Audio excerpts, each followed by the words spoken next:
Hello friends. So in this series of video lectures,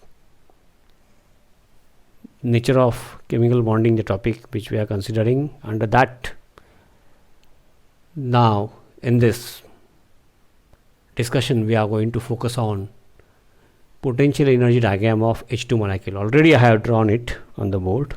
Okay, potential energy diagram म्हणजे काय, graph काढताना थोडं वरखाली झालं, असू दे, दुरुस्त करत नाही, ठीक आहे. तर वाय ॲक्सिसवरती पोटेन्शियल एनर्जी इन किलोजूल्स पर मोल या युनिटमध्ये, आणि एक्स ॲक्सिसवरती इंटर न्यूक्लिअर डिस्टन्स, बरं का, इंटर ॲटॉमिक डिस्टन्स नाही आहे, इंटर न्यूक्लिअर डिस्टन्स, हे महत्त्वाचं लक्षात ठेवा. आणि याच्यामध्ये hydrogen atoms when they come closer, hydrogen molecule फॉर्मेशनच्या संदर्भात ही चर्चा आहे. Hydrogen atoms, when hydrogen atoms, hydrogen मला माहिती आहे, म्हणजे आपल्याला माहीत असतं सगळं, तुम्हालाही माहीत असणार, 1s1 नाही का, 1 electron unpaired, 2 hydrogen atoms when they come, opposite spin पाहिजे, H2 मॉलिक्यूल फॉर्मेशन. तर जसं त्यांच्यामधलं डिस्टन्स कमी कमी होत जाईल तसं त्यांच्यामध्ये एनर्जी चेंजेस काय होतात आणि मॉलिक्यूल फॉर्म होतो त्या मोमेंटला एनर्जी पॉईंट ऑफ व्ह्यू काय परिस्थिती असते, त्याचा अभ्यास आपण करतो आहे. आणि या अभ्यासामधून जे काही आम्ही शिकणार त्याचा उपयोग पुढच्या अभ्यासामध्ये कुठेतरी लागणार असतो. ओके, जसं नेचर ऑफ इंटरॅक्टिंग फोर्सेस असा एक previous video we have seen, I have uploaded that and this too will help next concept, पुढची जी येणारी महत्त्वाची कन्सेप्ट, हायब्रिडायझेशन. ओके, तर 2 प्रकारचे हायड्रोजन ॲटम्स घेतले. हे हायड्रोजन ॲटम, हा पण सेकंड हायड्रोजन ॲटम. तसंच आपण एक केस घेतलेली आहे, 2 hydrogen atoms approach each other with opposite spins, म्हणजे ते एक्सपेक्टेड आहे, आम्हाला माहिती आहे. आणि सेम स्पिन्स म्हणजे येऊ शकत नाही, मग आपण आणलेच तर, म्हणून त्या अर्थाने 2 hydrogen atoms approach with the 2 hydrogen atoms with same spins, दोघंही क्लॉकवाईज किंवा दोघं अँटी क्लॉकवाईज, तर ते येणारच नाहीत आम्हाला माहिती आहे. तरी पण potential energy point of view त्याचा एक्सप्लेनेशन कसा असेल, potential energy when they approach, what will be the changes in potential energy diagram. आता त्याच्यामध्ये काय केलं आहे, हा महत्त्वाचं, ही जी त्यातली लेवल किंवा लाईन दाखवलेली आहे ती 0 व्हॅल्यू आहे. म्हणजे काय, when the 2 hydrogen atoms are very much far away, म्हणजेच व्हेरी मच फार म्हणजे त्यांच्यामध्ये अट्रॅक्शन पण नाही आहे, रिपल्शन पण नाही आहे, एवढंच लांब असतील, तर दोघांची सेपरेट काहीतरी एनर्जी आहे, आर फार अवे. म्हणजे त्या हायड्रोजनचं न्यूक्लियस, या हायड्रोजनचं न्यूक्लियस, याचे इलेक्ट्रॉन्स, त्याचे electrons, nucleus of one hydrogen atom, electrons of other hydrogen atom. Nature of interacting फोर्सेसमध्ये आठवा, both type of forces are developed, attractive as well as repulsive when the atoms approach that note. तर they are very much far away, म्हणजे त्याच्यामध्ये attraction पण नाही आहे, repulsion पण नाही आहे. असं जेव्हा असेल तेव्हा दोन्ही हायड्रोजनची काहीतरी स्वतःची एनर्जी असेलच की, त्यांचे इलेक्ट्रॉन्स रिव्हॉल्व होत आहेत, एनर्जी लेवल्स आहेत, न्यूक्लियस आहे, ते एकत्र आहेत, तर त्याची काहीतरी एनर्जी आहे ना, ती वेन, कारण आम्हाला मॉलिक्यूल फॉर्म होणार तर एनर्जी रिलीज होणार का, कमी होणार का नाही होणार, किंवा असा अभ्यास करायचा असल्यामुळं when the 2 hydrogen atoms are far away, म्हणजेच थिओरिटिकली इनफायनाईट डिस्टन्स,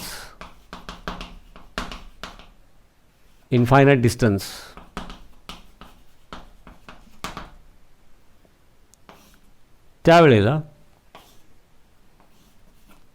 एनर्जी किंवा potential energy of the two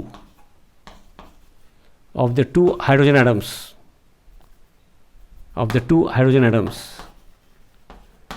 is काहीतरी असणार, ती जी काही असेल इज आर्बिट्ररली, म्हणजे ती काहीतरी आहे, पण आम्ही ती जी काही आहे त्याला आम्ही 0 फिक्स करतो आहे. व्हॅल्यू एनर्जी नाही या अर्थाने 0 घ्यायचं नाही.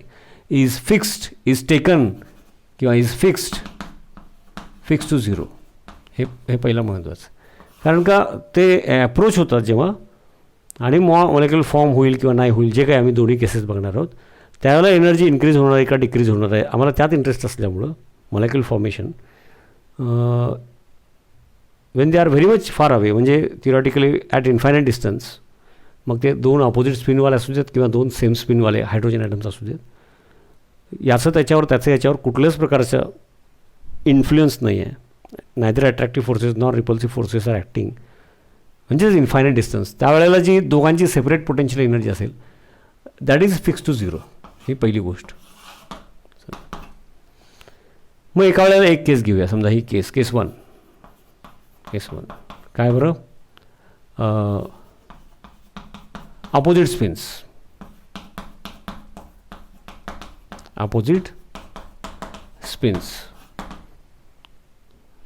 मग हे असं इमॅजिन करायचं, हे इंटरन्यूक्लियर डिस्टन्स, म्हणजे याचं न्यूक्लियस आणि याचं न्यूक्लियस यांच्यामधलं डिस्टन्स जेव्हा दे are very much far away, त्यावेळेला त्यांची जी एनर्जी असेल ती झिरो. म्हणजे ते हा इकडं घेऊन गेलो इथं कुठेतरी फार लांब असं, मग तो इकडं असेल, या लाईनला टच होईल. Internuclear distance infinite. तर इथं दाखवायचं कशाला, म्हणजे त्या ज्या स्केलमध्ये आपण काढतो त्याप्रमाणे विचार केला तर एक समजा 5-6 मीटर आपण हे मागं येऊन गेलो तर दिस लाईन विल टच दिस, म्हणजे झिरो. म्हणजे ती इन्फायनाईट म्हणता येईल आपल्याला प्रॅक्टिकली. ओके, त्याच्याजवळ म्हणून infinite. So as the distance between the two hydrogen atoms, case 1 opposite spin वाले, एक हाइड्रोजन एटम 1s1, दूसरा hydrogen atom 1s1, but if one is clockwise another will be anti clockwise. हा anti clockwise असेल तर हा clockwise. अशी केस असेल तर काय होईल ते when the two atoms come closer. गमत बघायचं, when the two atoms come closer म्हणजे आपण साध्या भाषेमध्ये कवरेज क्षेत्र में आ गए, इन द कवरेज एरिया तर असतं ना, आउट ऑफ कवरेज एरिया. तसं इथं when they come the atoms come closer, अजून टच पण झालेले नाहीत, ओव्हरलॅपिंग तर लांबची गोष्ट आहे, but when they come closer certain distance, त्यांचे एकमेकांच्यावर इंट्रॅक्शन्स, प्रभाव, it starts, influence it starts, म्हणजे टच झाले, ओव्हरलॅपिंग झाले त्याच्या आधीच सुरू होतात. हे पहिला या नोटच्या निमित्ताने पहिल्यांदा आपण ऐकतो, अपोजिट स्पिन्स. आणि मग याचं न्यूक्लियस, त्याचं nucleus of this atom, nucleus of another atom, nucleus of this atom, electron of this atom. तसं वाईस वर्सा, याचा न्यूक्लियस त्याचा न्यूक्लियस, याचे इलेक्ट्रॉन्स त्याचा nucleus. Attractive and repulsive forces both start acting, नाही का. So when they come closer, बघा explain करताना लिहितो थोडं तुमचं फोकस आणि अभ्यासाच्या दृष्टीने, ते काय लिहून घेण्यासाठी म्हणून असं परफेक्ट लिहित नाही आहे. वेन दे कम क्लोजर काय होईल, both attractive as well as and repulsive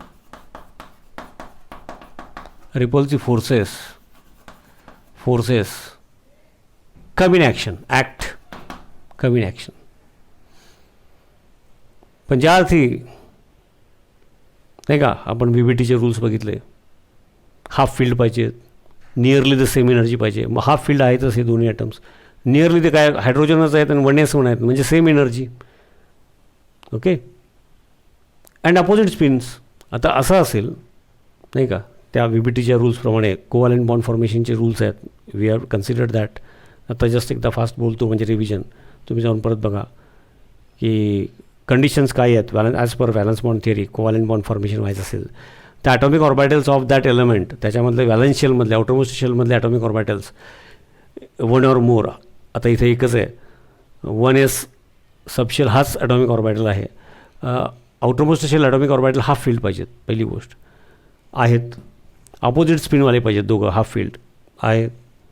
आणि नियरली ते सेम एनर्जी पाहिजेत. हे तर सेम एनर्जीचीच आहेत, दोघंही 1s आहेत. आता डायरेक्शनल ओरिएंटेशन वगैरे प्रॉपर पाहिजे. 1s असल्यामुळं स्पेरिकली सिमेट्रिकल ते असतातच कायम, त्यामुळं यांचे बॉन्ड फॉर्मेशनसाठी जे काही VBTचे रूल्स आहेत दे फॉलो. अपोजिट स्पिनवाले असतील तर ते फॉलो. असं असेल तर नाही का. Wien they come closure the act attractive forces, हे सगळं आता जे बोललो मी ते मॅच होतं आहे. त्यामुळं attractive forces are greater than repulsive forces. आता attractive forces greater than repulsive forces म्हणजेच काय होणार बरं. Therefore they start approaching each other, म्हणजेच काय, they start coming closer.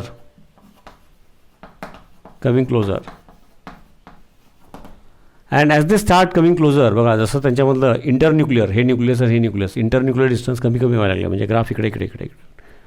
As the internuclear distance decreases, हा एनर्जीचा graph, energy point of view, Y axis energy आहे, potential energy, it is going down. म्हणजे एनर्जी ऑफ द सिस्टीम, म्हणजे overall त्या दोघांचे मिळून एकत्र एनर्जी, अशा अर्थाने of the system, energy of the system it is decreasing. आणि मग इथं थोडंसं आणखी जवळ आले, इथं थोडं टच झाले, नाही का. मग इथं थोडंसं ओव्हरलॅपिंगला सुरुवात झाली. आणि असं करत इथं एक सर्टन स्टेज मिनिमम एनर्जीची स्टेज आली, नाही का. ही मिनिमम एनर्जी स्टेज आली. म्हणजे तिथं exact overlapping it has taken place. Bond formation. So as they come closer, म्हणजे ते Wien they come in their coverage area, ते एकमेकांचे इन्फ्लुएन्स तिथंपर्यंत सुरुवातीला आणावं लागेल. पण एकदा आले की मग attractive forces are greater than repulsive forces. त्यामुळं they will continue to come closer. External एनर्जीची गरज नाही, फोर्सची गरज नाही. And as they continue to come closer attractive forces since they are greater than repulsive forces, का तर VBTचे सगळे जे काही रिक्वायरमेंट्स आहेत ते फॉलो होतात. So they start coming closer. As they start coming closer and attractive forces are greater than repulsive forces, energy of the system, ते दोघांचे मिळून अजून जवळ आले, टच झाले, थोडं ओव्हरलॅपिंग झालं, मग बॉन्ड फॉर्मेशन होणार. म्हणून ते overall energy of the system decreases.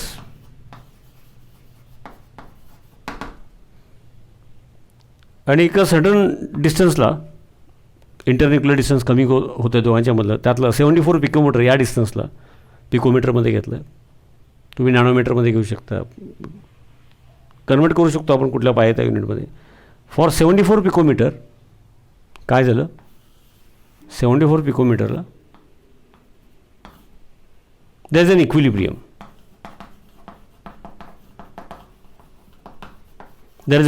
म्हणजे काय, हे समजून घ्यायची गोष्ट आहे.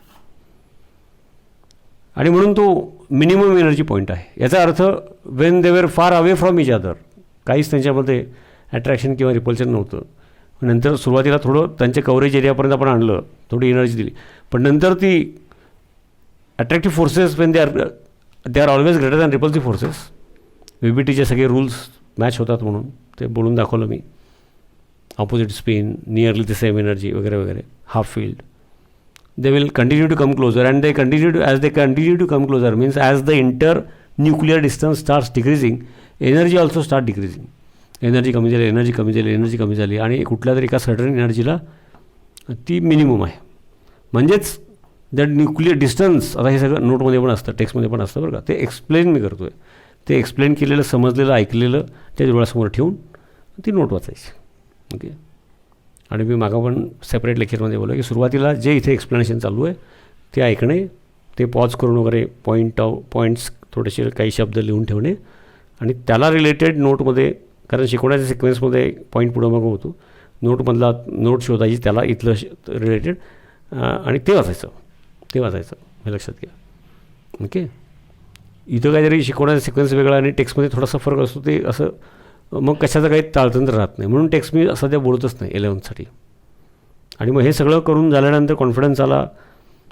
मागचे पण कवर झालेले आहेत, आपण काही मध्ये टेस्ट घेतो, मग टेक्स्ट पण वाचायचं आहेच. पण आता आपण सगळं ऑनलाईन वगैरे चालू असल्यामुळं सध्या एवढं जरी केलं तरी पुरेसं आहे. ओके. इथलं एक्सप्लेनेशन, त्याच्यावरून मध्ये थांबून पॉज घेऊन थोडे पॉईंट्स नोट आणि आपले त्याला रिलेटेड जी नोट आहेत की असं असं करायचं. असं प्रत्येक लेक्चरचं करत जायचं. मागचं पण करायचं राहिलं असेल तर. आता मागचं राहिलं असेल तर तिथून सुरुवात करायची, डायरेक्टमधूनच सुरू करायची नाही तर कळत नाही. ओके, जसा हा आजचा मुद्दा हा समजला आणि मागचा इंटरॅक्टिंग फोर्सेस, तर पुढे जे सांगणार आहे तेच ते हायब्रिडायझेशन, त्याच्यामध्ये काही गोष्टी ते का होतात वगैरे त्याचा बेस इथं आहे. ओके, तर या for this 74 picometer there is an equilibrium. म्हणजे काय, इथं 74 पिकोमीटर तर देर इज अन इक्विलिब्रियम, म्हणजेच attractive forces and repulsive forces balance each other. म्हणजे काय समजून घ्यायचं आहे, नाही तर नोटमध्ये हे सगळं आहेच. म्हणजे काय, आता याच्यापेक्षा आता मग म्हणताना म्हटलं आहे ना, more the overlapping stronger is the bond. आणि more the overlapping stronger is the bond हे बरोबर आहे. म्हणजे जेवढा जास्त ओव्हरलॅपिंग कुठलाही हायड्रोजन मॉलिक्यूल असेल किंवा कुठलाही 2 atomic orbitals, more the overlapping म्हणजे मग 100% ओव्हरलॅपिंग न्यूक्लियसवर न्यूक्लियस चालेल का, नाही चालणार. 100% ओव्हरलॅपिंग, 100% ओव्हरलॅपिंगचा अर्थ काय होतो, 1 ॲटम आणि अनदर ॲटम, न्यूक्लियसवर न्यूक्लियस, हायेस्ट रिपल्शन. म्हणजे मोर द ओव्हरलॅपिंग म्हणजे रिलेटिव्हली टच झाले, त्यात अजून ओव्हरलॅपिंग. जोपर्यंत attractive forces greater than repulsive forces आहेत तोपर्यंत ओव्हरलॅपिंग होत राहणार. आणि एका स्टेजला attractive forces repulsive forces become equilibrium. That will be the stable state. At that stage whatever is the internuclear distance that is the bond length. त्यामुळे 74 picometer is the bond length of hydrogen. Bond length कळलं का, 74 picometre. आणि त्यावेळेला जी lowest energy आहे, म्हणजे इथं जी सुरुवातीला when they were away from each other infinite distance, ती जी एनर्जी आहे ती 0, कारण त्याच्यामध्ये वाढ होणार आहे का कमी होणार आहे आणि ती किती यात इंटरेस्ट असल्यामुळं जेव्हा दोघांच्यात काहीच अट्रॅक्शन किंवा रिपल्शन नव्हते, दे वेअर फार अवे, त्यावेळेची दोघांची काहीतरी एनर्जी आहे, तिला मी 0 म्हटलं. मग त्या तुलनेमध्ये आता काय झालेलं आहे, when this stage is reached 436 kilojoule energy per mole. म्हणजे आपण लिहिताना एका मॉलिक्यूलसाठी लिहितो आहे, सांगताना एनर्जी पर मोल सांगायचं असते. Avogadro's number 2 gram of hydrogen. तर 436 kilojoule of energy is given out, म्हणजेच -436 kilojoule per mole. This much energy is given out. म्हणजे स्टॅबिलिटी याला रिलेटेड आहे. When H2 molecule is formed from hydrogen atoms, this much energy is given out. म्हणजे त्याच्यामध्ये attractive forces greater than repulsive forces एवढे जास्त आहेत की molecule form झाल्यानंतर at equilibrium this much energy is given out. आता पुढे आपण थिअरेटिकल विचार करायचा की याच्यापेक्षा पण कमी इंटरन्युक्लियर डिस्टन्स आम्हाला पाहिजे असेल तर दॅट इज नॉट पॉसिबल म्हणजे naturally not possible. इंटरन्युक्लियर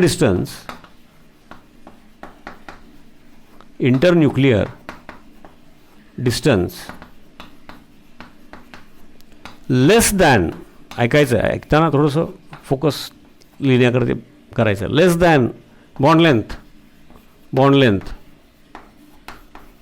it is not possible. म्हणजे काय याचा अर्थ, पण आम्ही त्याला मग एनर्जीच पुरवली, म्हणजे साध्या भाषेमध्ये आपण म्हणजे आम्ही त्यांना प्रेसेस केलं तर काय करेल की ते जे रिपल्शन बिटवीन द न्यूक्लियर त्याच्यापेक्षा जास्त एनर्जी आम्ही प्रेस, म्हणजे एक ॲनॉलॉजी म्हणून समजण्यासाठी we have to supply energy. आम्ही त्यांना प्रेस केलं तर काय होईल, तर ते जवळ येणार. अगदी न्यूक्लियस पकडूनच ठेवलं तर काय होईल, जोपर्यंत पकडून ठेवलं तोपर्यंत राहणार, सोडल्या बाजूला. म्हणजेच त्याचा अर्थ काय, internuclear distance less than bond length it is not possible. म्हणजेच वी हॅव टू, जोपर्यंत तुम्ही एनर्जी दिलेली आहे, जोपर्यंत म्हणजे साध्या भाषेमध्ये पकडून ठेवलेलं आहे जबरदस्तीने, तोपर्यंतच राहणार ते. म्हणजेच energy increases, energy of the system. समजून घ्यायची गोष्ट आहे. बाकी मग नोट हे जे बोललो हेच असतं, आणखी सोप्या भाषेत डायग्राम हीच असते. एनर्जी इन्क्रीजेस म्हणजेच इथून पुढं जसं इंटरन्युक्लियर डिस्टन्स कमी होईल तसं हा वरती चालला आहे ग्राफ. याचा अर्थ काय की internuclear distance less than this is not possible. का बरं, देन असं का बरं, तर इन दॅट केस लक्ष द्या, in that case repulsive forces become greater than attractive forces greater than repulsive forces या पॉईंटपर्यंत इक्विलिब्रियम म्हणजे इक्वल झाले. आणि इंटरन्युक्लियर डिस्टन्स लेस दॅन दिस त्यावेळेला repulsive forces become greater than attractive forces. कारण nucleus of this and nucleus of the second one they come to close, आणि त्याच्यामुळे repulsive forces become electrons of the two. आणि हायड्रोजनला एकच electron असल्यामुळे nucleus nuclei of the two they come to close आणि त्यांच्यामुळे होणारा repulsive force become greater than attractive force. जर बॉन्डलेनपेक्षाही जवळ यायचे असतील तर ओव्हरलॅपिंग आणखी व्हायचं असेल तर म्हणजेच ते होणार नाही. म्हणजे आम्हाला एनर्जी सप्लाय करावी लागेल. म्हणजे साध्या भाषेत आम्हाला बाय फोर्स त्यांना जवळ आणावं लागेल. म्हणून इंटरन्युक्लियर डिस्टन्स लेस दॅन 74 पिकोमीटरला ग्राफ जसा जसा आपण दाखवतो इकडं तसं जसं energy of the system increases. आणि मग कुठंतरी ॲट इन्फायनाईट डिस्टन्स म्हणजे प्रॅक्टिकल अँगलनी समजा असं म्हणूया 100 मीटरवरती हे इथं मीट होईल. म्हणजेच काय बरं न्यूक्लियस. पण ते किती वरती गेलं बघा पोटेन्शियल एनर्जी पॉझिटिव्ह होणार. म्हणजे किती पकडायला लागेल बाय फोर्स हा त्याचा अर्थ आहे. हे समजून घ्यायचं.